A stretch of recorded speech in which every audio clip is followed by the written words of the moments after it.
성경은 이미 창세전에 하나님 마음속에 있었던 것을 66편의 성경으로 기록했다는 거예요. 66편의 드라마가 아니라 한 편의 영화라는 거죠. 우리가 지금 8번에 걸쳐서 여호와의 7절기에 대해서 살펴봤어요. 여호와의 7절기는 창세전에 하나님이 이미 계획하신 거예요.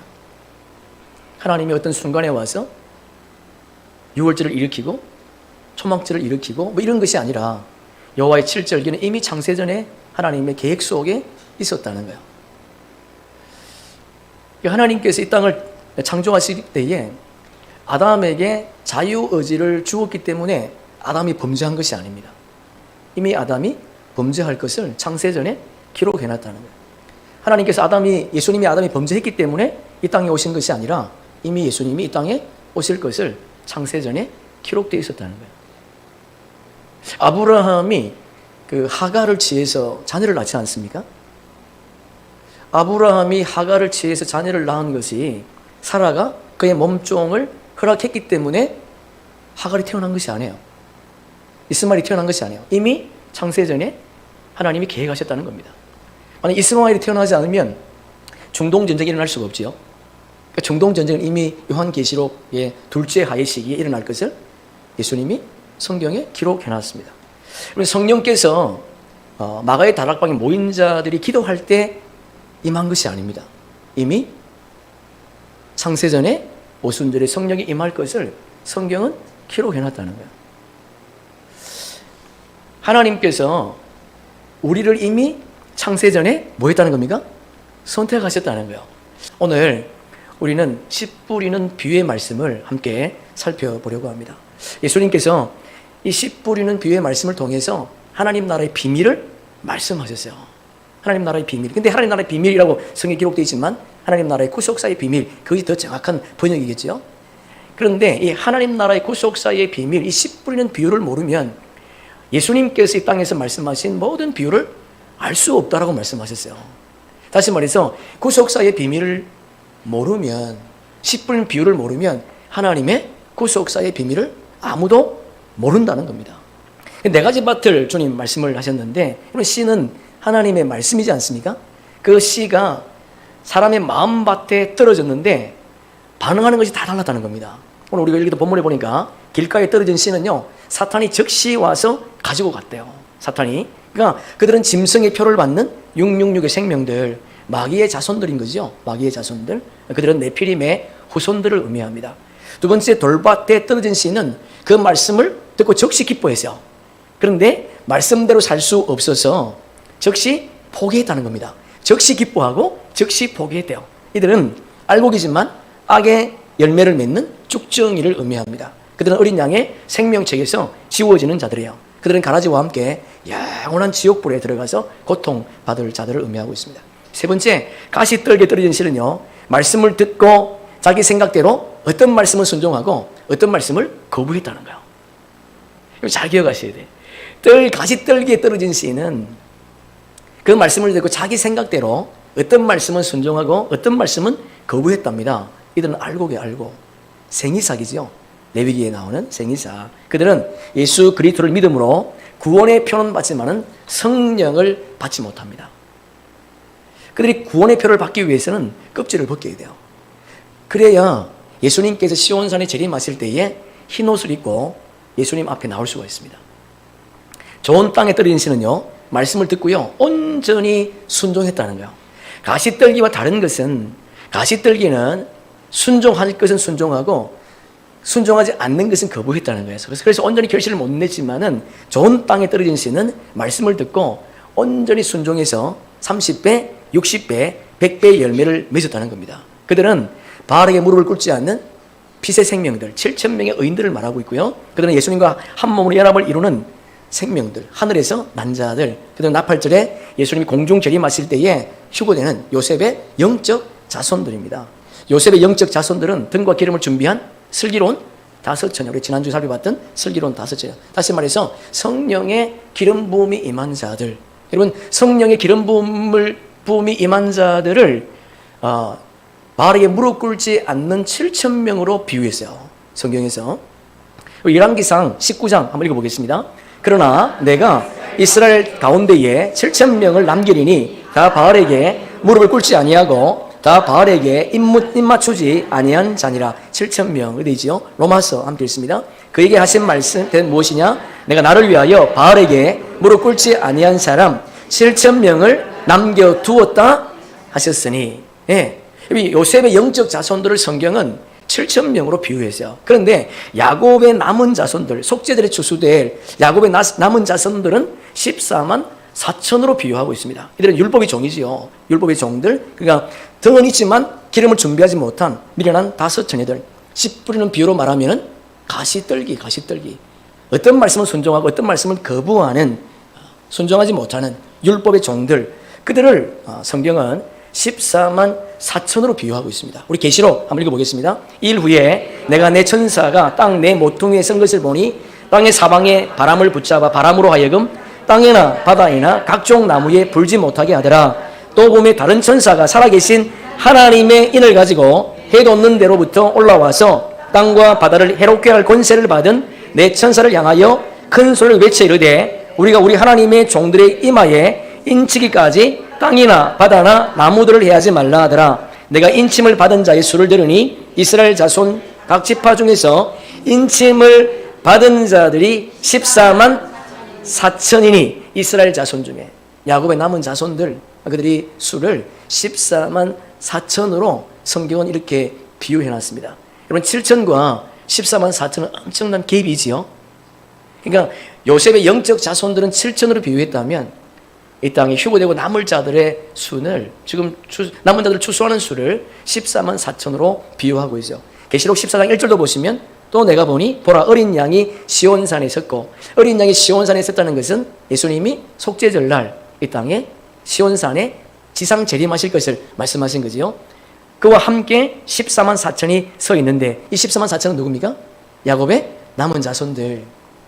그들의 이마에는 어린 양의 이름과 그 아버지의 이름을 쓴 것이 있더라. 우리 금방 읽었던 계시록 7장의 말씀처럼 또 다른 천사가 그들의 이마에 인을 치는 거죠. 그 인이 뭔가 보니까 어린 양의 이름과 그 아버지의 이름이 쓴 것이 있더라. 그렇게 되어 있어요.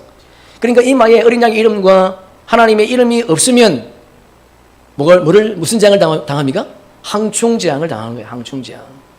그 전에 하나님께서 천사들을 통해서 그들에게 인을 치는 거지요.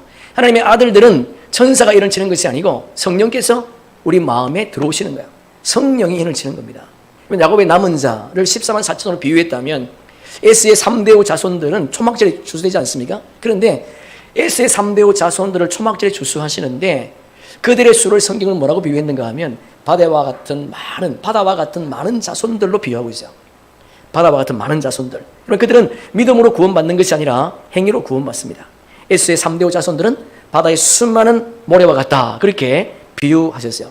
예수님께서 씨 뿌리는 비유를 통해서 우리에게 말씀하시는 것이 뭐겠습니까?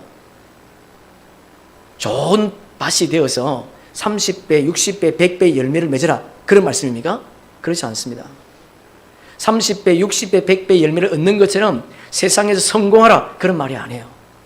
지금까지 우리는 그렇게 말씀을 이해했고 그렇게 해석을 했어요. 그러나 그렇지가 않습니다. 예수님께서 씨 뿌리는 비유의 말씀을 하시고 결론 부분을 이렇게 말씀하셨어요. 마가복음 4장 26절 함께 읽습니다. 또 이르시되 하나님의 나라가 사람의 씨로 땅에 뿌린 것 같으니 그가 밤낮 자고 깨고 하는 중에 씨가 나서 자라되 어떻게 그렇게 되는지를 알지 못하느니라. 여러분 성경 잘 보세요. 사람은 씨를 뿌렸지만은 그들이 한 것이 아무것도 없다는 겁니다. 그들이 한 것이 없는데 씨가 어떻게 해요? 자랐다는 거예요. 그들이 한 것이 아무것도 없어요. 그래서 사도 바울 선생님이 이것을 해석해 주셨어. 우리 고전 함께 읽습니다. 그런즉 심는 이나 물 주는 이는 아무것도 아니로되 오직 자라게 하시는 이는 하나님. 강조하고 있어요. 오직 하나님 뿐이니라. 하나님이 하시겠다는 거예요. 하나님이 하시겠다는 거예요. 우리가 하는 거 없습니다. 그분이 하시는 거예요. 우리가 창세기를 통해 살펴봤던 것처럼 방주 앞에까지 와 있는 동물들을 안으로 끄집어 들이면 되는 거예요. 하나님이 다 하시겠대. 자, 그러면 이제 10분 비유를 통해서 한번 살펴볼게요. 마가복음 4장 15절에 보시면 길가에 뿌려진 씨를 사탄이 빼앗아간대. 마가복음 4장 17절에 보시면 돌밭에 뿌린 씨가 넘어진대. 4장 19절에 보시면 가시떨기 뿌린 씨가요, 온전히 결실을 맺지 못한다는 겁니다. 4장 20절에 보니까 좋은 땅에 뿌린 씨는요, 30배, 60배, 100배의 결실을 맺는다는 거예요. 그럼 누가 하는 거예요? 누가 하는 겁니까?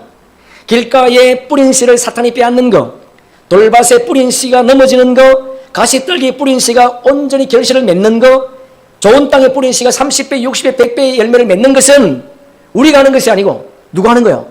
하나님이 하신다. 하나님이. 그러니까 여러분, 앞에서 말씀드린 것처럼 하나님께서 창세전에 이미 가라지, 쭉정이, 알곡, 고운 가루를 정하셨다는 거예요. 창세전에 이미 하나님은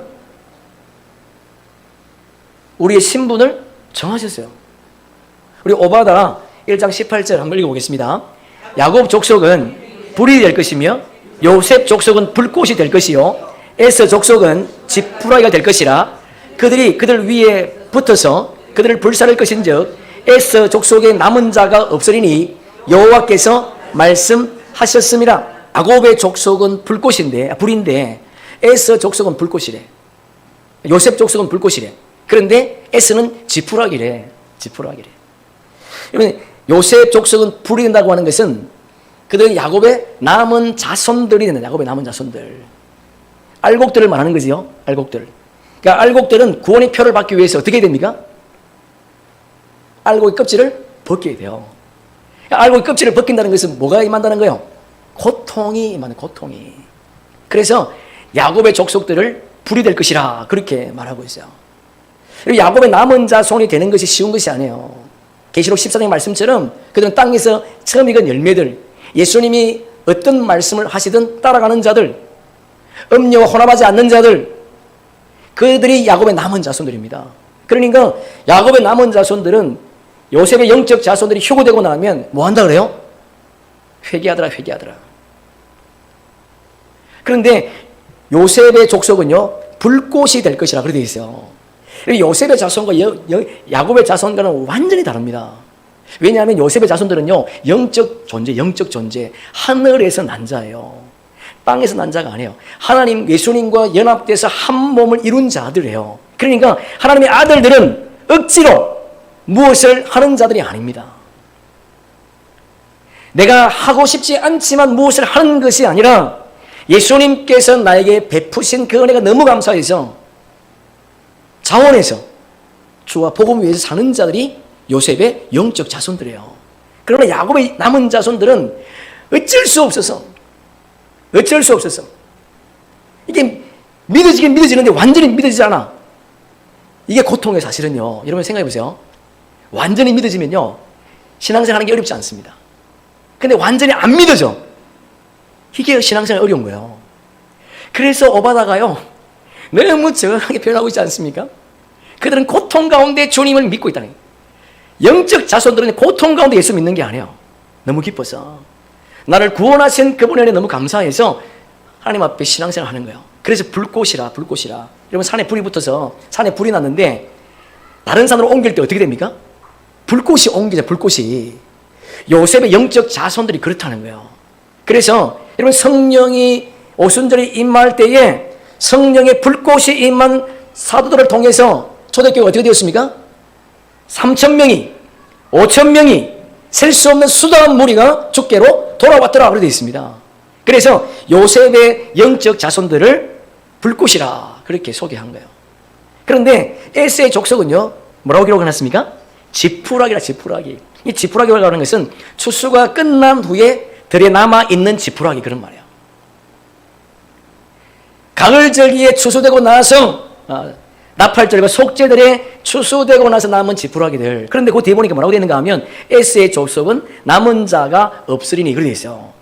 이 무슨 말인가 하면 에스 족속 중에서는 믿음으로 구원받을 자가 없다는 겁니다.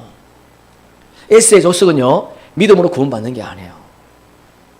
우리는 이미 7절기를 통해서 살펴봤습니다. 그러니까 여호와의 7절기 씨 뿌린 비유를 우리가 바르게 알기 위해서는 여호와의 7절기의 비밀을 아셔야 돼요. 여러분 에스의 족속들은 믿음으로 구원받는 자들이 아니고 행위로 구원받는 자들이에요. 우리 오바마 1장 21절 함께 읽습니다. 구원받는 자들이 시온산에 올라와서 에스의 산을 심판하리니 나라가 여호와께 속하리라. 여러분 좀 이상하지 않습니까? 구원받는 자들이 시온산에 올라와서 에스의 자손들을 심판한대요. 구원받는 심판자는 예수 그리스도 한 번밖에 없지 않습니까? 그런데 구원받을 자들이 에스의 산을 심판하는데 복수를 쓰고 있어요. 그러면 복수, 예수님이 아니고 구원받을 자들은 누굽니까 그러면? 요셉의 영적 자손과 야곱의 남은 자손들. 여러분 요셉의 영적 자손과 야곱의 남은 자손들이 첫째 부활에 참여해서 뭐합니까? 이 땅에서 1000년 동안 왕노릇 한단 말이에요. 그때에 요셉의 영적 자손들과 야곱의 남은 자손들이 에스의 3대5 자손들을 뭐 한다는 겁니까? 통치한다는 겁니다. 그 말을 이렇게 기록해 놨어요. 그리고 끝에 보니까 여호와께 속하리니 뭐가? 이 땅이 여호와께 속한데, 다시 말해서 천년 왕국 때에는 예수님이 만왕의 왕으로 이 땅을 통치하신다는 겁니다. 할렐루야. 아멘, 아멘. 여호와께서 이 땅에 천년 왕국 동안에 이 땅을 만왕의 왕으로 통치하실 때에 야곱의 남은 자손과 요셉의 영적 자손들은 뭐 한다고요? 그분과 함께 왕노릇 하는 거예요. 그분과 함께. 오늘 우리가 본문을 통해서 우리가 알 수 있는 것은 내 신분이 무엇인가, 내가 어떤 존재인가, 내가 요셉의 영적 자손인가, 아니면 야곱의 남은 자손인가, 아니면 에스의 3대5 자손인가, 그것을 깨달아 아시고 나에게 허락하신 신분에 따라서 주를 위해서 충성하고 헌신하는 그런 은혜가 있기를 예수님의 이름으로 축복합니다. 아멘. 말씀을 정리할게요. 오늘 우리가 설교 제목을 하나님 나라 구속사의 비밀, 그렇게 제목을 정했습니다. 오늘 성경에 나와 있는 그대로. 여러분 비밀이라고 할 때 비밀은 시크릿이 아니에요. 미스테리온. 그러니까 비밀이 아니죠. 어떻게 보면 신비. 비밀은 알고 나면 비밀이 아닙니다. 그런데 신비는요, 아무리 가르쳐줘도 알지 못한다는 거예요. 보아도 보지 못하고, 마가복음 10장의 말씀, 4장의 말씀처럼 보아도 보지 못하고, 들어도 듣지 못하고, 깨달지 못하는 것이 신비예요. 그러나 하나님의 아들들에게는 구속사의 비밀이 신비가 아닙니다. 왜? 이건 뭐예요? 그분과 한 몸으로 연합되었기 때문에. 여러분, 그분과 한 몸으로 연합되었다는 것은 하늘에서 난 자라는, 하늘에서 난 자가 그분과 연합되었다고 하는 것은 창세전에 이미 그분과 한 몸으로 그분 생명 속에 있었던 자가 요셉의 영적 자손들이라는 거예요. 여러분, 그래서 성경은 우리에게 요셉의 영적 자손들을 7천으로 비유했지만 야곱의 남은 자손들은요, 그보다 훨씬 많은 14만 4천으로 비유하고 있고, 그리고 요셉의 남은 자손, 예스의 3대5 자손들은 바다와 모래 같은 많은 수로 그렇게 비유하고 있습니다. 저와 여러분이 그분과 한 몸을 연합된 자로서 이 마지막 시즌에 오순절과 나팔절 사이에 여름 넉 달 농사 기간에 주님이 부어주시는 늦은빛 성령의 기름 부음을 받으셔서 하나님의 계시의 비밀을 알고, 그리고 주님이 우리에게 부탁하신 야곱의 남은 자손들을 깨우는 그런 은혜가 저와 여러분 삶 가운데 있기를 주님의 이름으로 축복합니다.